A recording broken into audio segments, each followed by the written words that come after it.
I think he's created the most amazing political comeback in American history. The 16 states that tried to take him off the ballot in the first, the 2 impeachments, the trial as a private citizen, and then, of course, the 2 assassination attempts. So to be able to overcome all of that and then wage a campaign in which he was outspent 2.5 to 1, and yet he overcame all of that. So it was an amazing achievement. Thank you very much. Wow.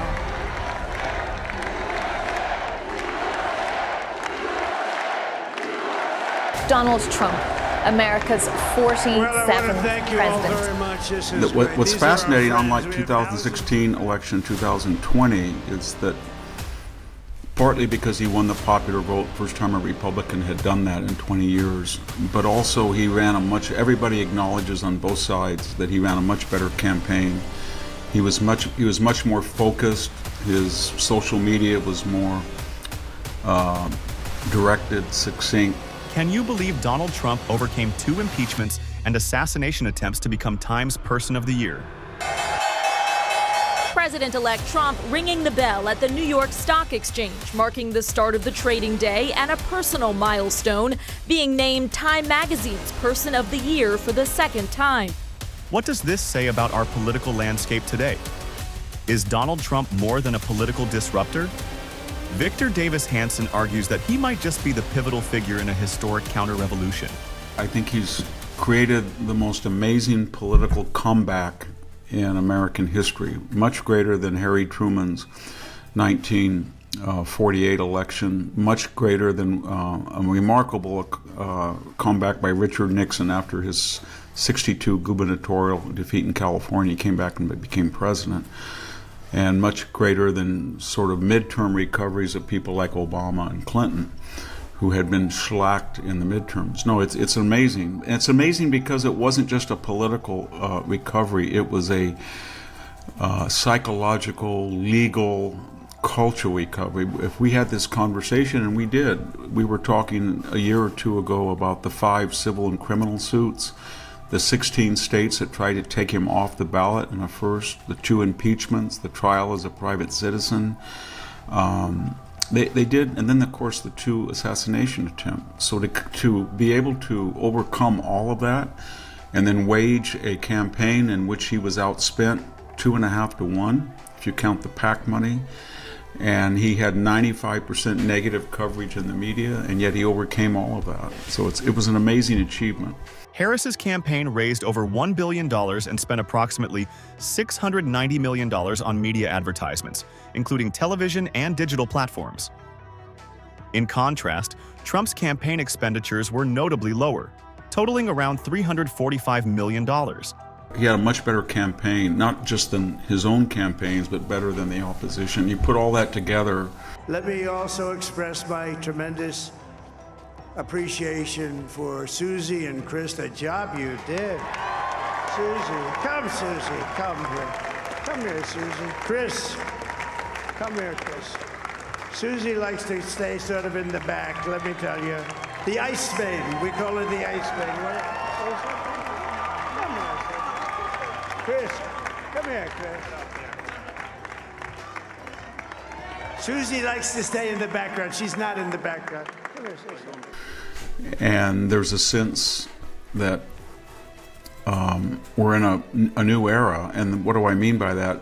There's a sense now that Joe Biden, who is going to leave in 40 days at 36% approval this week, and he hasn't been on the job. Kamala Harris hasn't been on the job. No one knows who's on the job. And Donald Trump is de facto president, even though the left had said, in the case of Michael Flynn and others in transitions, that they would invoke the Logan Act, an archaic, ossified idea that no one's ever used, that a president you cannot interfere with a presidential prerogative if you're a president-elect team or a shadow government. But that's exactly what he's doing, and it's almost as if the left are saying to him, we're out of ideas, we're out of operations, we don't know what we did, we all understand people don't like us, the border's a mess, crime's a mess, the economy's a mess, please take over, we're done. The Logan Act, enacted in 1799, prohibits private citizens from engaging in unauthorized negotiations with foreign governments to influence disputes involving the United States, aiming to protect official U.S. foreign policy.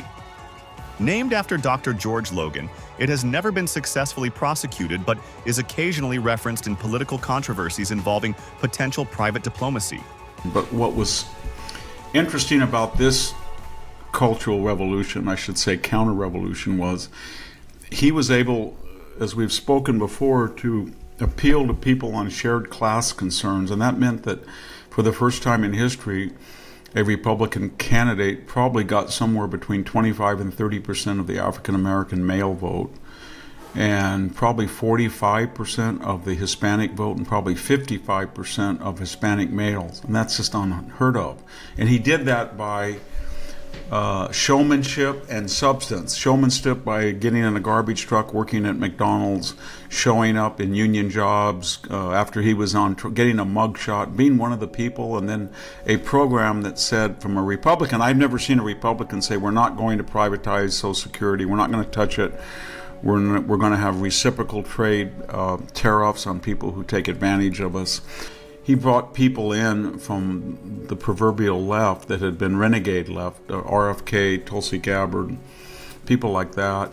And that was more valuable to him than the Harris mimicry of it when she tried to bring in somebody like Liz Cheney, the never Trump Republicans. They were bitter, angry people.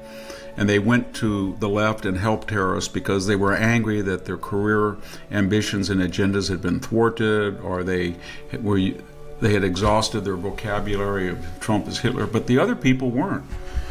RFK and Tulsi and some of the Democrats in Silicon Valley that supported Trump were upbeat, and they said, we're supporting him because he's going to deregulate and cut taxes and try to cut government, and he's enlisting former people of the left like Elon Musk and these exciting entrepreneurs. And there was a sense that anything is possible, where in the case of Harris, she was always telling us what we can't do. You can't do this, you can't have a gas stove, you can't drive, you can't frack, until her metamorphosis, at least, of 100 days where she kind of bounced around on those issues. But he said, we're going to do it. We can do all of this thing. So it was a very optimistic, can-do, Reagan-esque type message. In Hanson's view, the current political climate represents a counter-revolution against entrenched political norms and cultural shifts.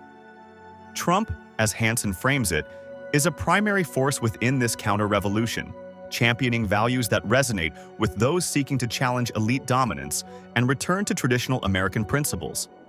Hanson suggests that Trump's presidency and continued influence symbolize the struggle between populist energy and institutional power. Thanks for watching. Yesterday, as I stood at my last stop on the campaign trail, I'll never be doing a rally again. Can you believe it? I think we've done 900 rallies approximately from the, can you imagine? 901, something, a lot of rallies. And it was sad, everybody was sad. Many people, I said, this is our last rally. But now we're going on to something that's far more important, because the rallies were used for us to be put in this position where we can really help our country. That's what we're going to do.